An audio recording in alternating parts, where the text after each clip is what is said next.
Hey everyone, and welcome to another discussion on The Rational National. And if you watch my videos, you'll recognize this next guy's work. I'm joined now by Case of CaseStudyQB, and he's just launched a new project that we'll discuss as well. Case, welcome to the show. What's going on, Dave? Good to So see you. it's amazing to have you on. I've obviously used clips that you've cut out of cable news countless times, and we'll talk about this new project you have, the People's Gauntlet. But before we even get there, let's talk about Case Study QB and what you do on there, how you find these clips, the process of finding these clips, and what you think will stand out. Talk about how you got started with just doing that, and what motivates you to cut a clip out and post it online. Yeah, so I initially started off on YouTube, and this was the not even the height of the campaign. It's like the very beginning of the primary, the Democratic primary, and the election season. And I know for myself, I would always watch the news, and I would see different things that I was like, man, I wish that I could share this. And I used to, I definitely shared it with my dad, who I got into becoming like a mini political junkie, Case Study QB. And basically, these clips, I thought it would be valuable to put it out there. So I started using YouTube to put out, and I'm a progressive, so it was definitely were clips that progressives could use. So almost for people who go about their day super busy and cannot watch the news. I know, and the news could be boring at times. You know, when airline there is missing, has gone missing, they cover that like 24/7. So all that fluffy news, you know, you want to like just cut that out and just throw up the news that people care about and can use and can digest. And also, not that, and they might not be happy with that news, but it would be news that they need to know, right? That's how I think about it. So as I started, I clip a lot of interviews, and there, at times I would see when Bernie Sanders is doing well, he would have a lot of his surrogates on. So Nina Turner, Breonna, Joy Gray, and various other surrogates, and I would just put up their interview on YouTube. But after a while, I just started getting a lot of copyright strikes, you know, because it's from CNN, MSNBC, different places. And I got discouraged by all the copyright strikes. I'm like, how can I grow this channel if at any moment they're going to shut it down and I'm putting all this work into it? So eventually I took that all down. Well, before I get to that point, somebody in the comments of the YouTube said, hey, why don't you put this on Twitter? And I was like, another, you know, social media to another more work to do. Nah, I don't think I want to do it. But I said, you know what, let me try it. You know, and I saw that they had a 2 minute 20-second limit. So I had to cut it up, and I tried it out and actually found success there, to the point where I was finding more success there than YouTube. And because I felt so discouraged by all the copyright strikes on YouTube, I deleted all, and there were some good clips that they were getting on Reddit. They had like 70,000 views and a lot of views, but I said, you know what, let me delete all these. And then I had a group of friends that we have our own WhatsApp political chat. And I was like, hey, let's do a chat. It was supposed to be like once a month, but we decided to do it once a week. We do every Monday, 8 p.m. Eastern Standard Time, called Political Junkies, just a bunch of friends we're all on the left, but we're on different sides of the left. Like one of our guys, Gabe, we joke with him that he's a progressive Republican, you know. So so it's like, it's people who would normally get canceled, you know, and we're in that right now. Unfortunately, with a lot of the YouTubers beef and stuff, people will cancel each other. But within ourselves, we will never cancel each other because we're brothers, you know. So you can't cancel each other, but we have different views on the left. We're all on the left, but we have different views.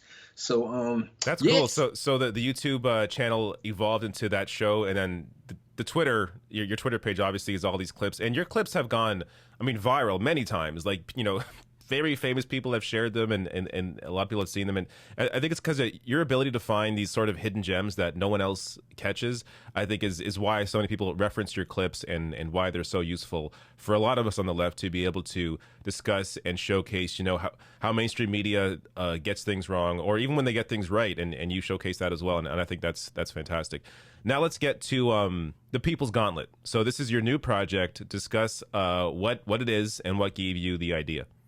Yeah, I definitely want to get to that. I just want to say that I'm appreciative to you and Crystal Ball, Kyle Kalinske, to all the different people who do posts, because that's how it helps me grow. 'Cause especially right now, I don't know if you ever noticed, but if you go in incognito mode and you go to my page, it says it has a disclaimer on there for Oh, some really? reason about like maybe 4 or 5 months ago. On your Twitter page?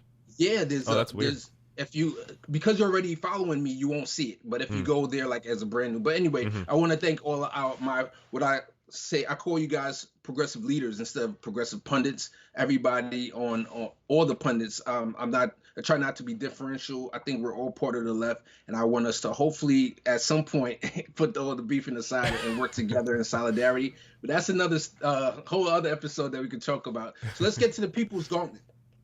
The People's Gauntlet is about when I got the idea for the People's Gauntlet.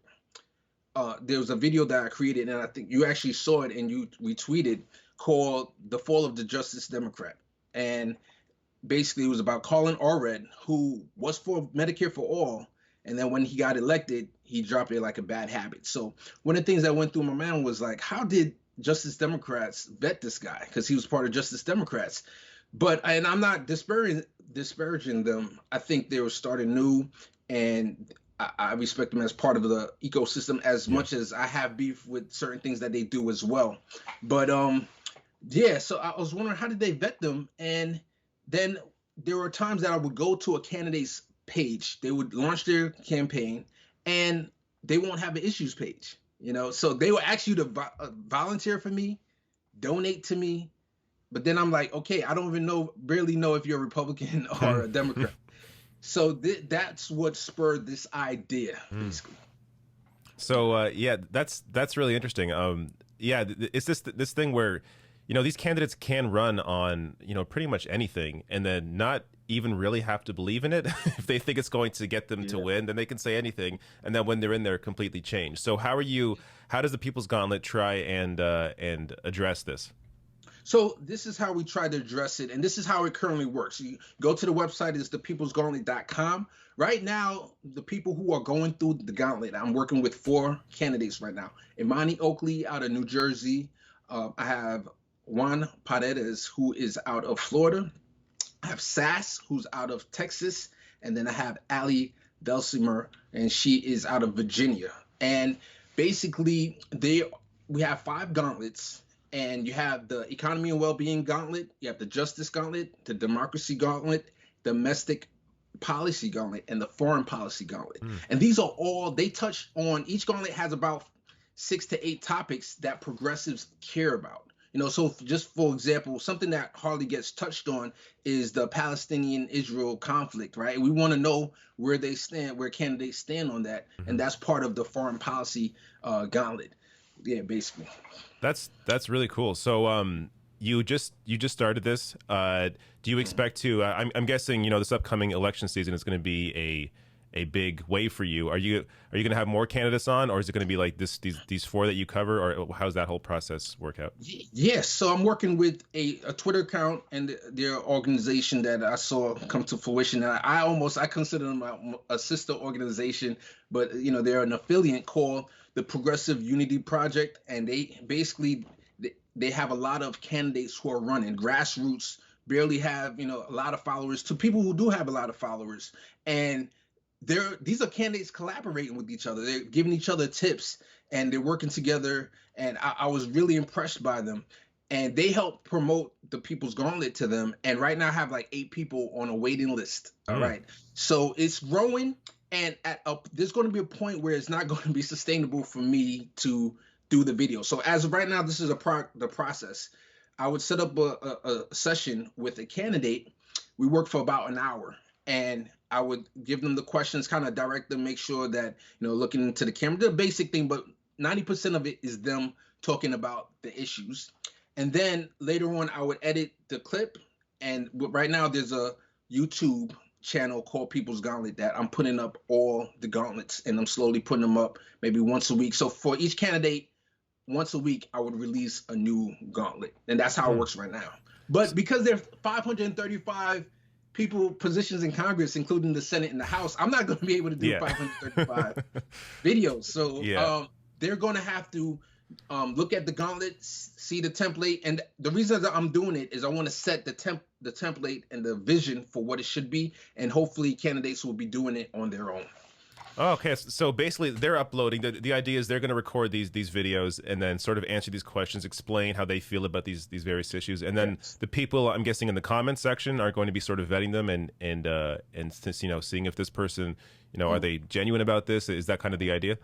Good question, and that is the idea. Is that people want to always put in the comment what they want to put in the comment, but the website, as you see it is right now, that's the first phase. So right now, I'm in the first phase of the People's Gauntlet, where I'm promoting the brand. Thank you for giving me a platform here, and I'm promoting the brand, getting other candidates and audience and people who would volunteer and people who donate see the website, go to the different candidates and see the issues.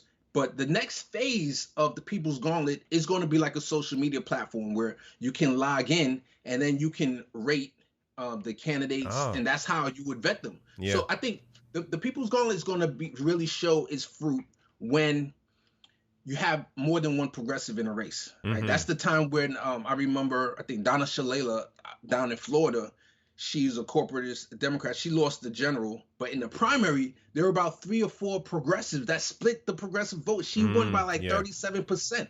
Right. So what if we had a structure where the progressives, they do the gauntlet, the people decide who they like, and I call it, when you finish all 5 gauntlets, you become a people's contender. Now, when the people look at the gauntlets and decide, they vote and decide who they want to be the people's champion, that's the next level. That's the final step. You become the people's champion. I'm thinking right now, and things could change as it depends on the strategy of each district, but I'm thinking 2 months before the primary, the people come together, we decide who's going to be our people's champion for that district. So in the case of Donna Shalala's district, we would have consolidated those 4 people to one. And then now everybody can say, hey, you know what? I had my own personal candidate, but I see we're trying to get a progressive, a leftist in this district and up against Donna Shalala. Let's come together. Let's pull our resources, donate, volunteer, and go on to the next step. That's a really good idea. I mean, that is one of the big issues in these primaries is the splitting of the vote. I mean, as you said, in some cases, in many cases, you'll have multiple progressive candidates, and only one of them is somebody that's really worth voting for. And I mean, I guess part of the issue that you're going to have to deal with is some of these are not, these people are not going to want to be involved in the gauntlet. They're not going to want to have to prove themselves, and they're going to try to skirt by under it. But the point is, I mean, if you get big enough and are able to get these candidates on and really have these discussions or allow people to discuss their positions in a more in-depth way, then it's going to get to a point where people are going to feel it's necessary for them to get involved and speak up and hopefully consolidate some of the votes in more of these closer primary races where there's multiple candidates. But this is really cool idea. Again, so peoplesgauntlet.com is the website. Yes. All right. So I'll link to that below. I'll also link to your link tree below, which has your case study, all your case study links and all that. So it's so great having you on. So great talking to you. You have been, of course, a very important part in terms of my coverage of the media, especially. So thank you for all the work that you've done so far. And people, check out People's Gauntlet. Thank you again, Case. Thank you so much, David.